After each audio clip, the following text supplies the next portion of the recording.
Nanawagan ng mga senador na imbestigahan ang pamamaril sa loob ng Senate building nitong Miyerkules ng gabi. Naghain ng resolusyon para sa investigasyon si Senador Bam Aquino. Sabi naman ng iba pang senador dapat matukoy kung sino ang nasa likod nito para sila ay mapanagot. Hindi na rin daw dapat maulit ang ganoong klaseng panggugulo. Dagdag ng ilang pang senador, kabastusan sa institusyon ang nangyari sa mataas na kapulungan. Hindi raw katanggap-tanggap ang karahasan sa isang institusyon na dapat anilay ligtas na espasyo para sa mga Pilipino. Sumulat naman si Senador Amy Marcos sa kapatid niya si Pangulong Bongbong Marcos para pansamantalang tanggalin sa pwesto ang tatlong opisyal ng NBI. Sila ay sina NBI Director Melvin Matibag, NBI NCR Chief Emeterio Dongallo Jr.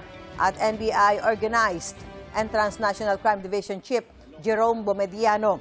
Sabi ni Senador Marcos, mahalagang magkaroon ng isang buo, malaya at walang kinikilingang investigasyon kaugnay sa insidente.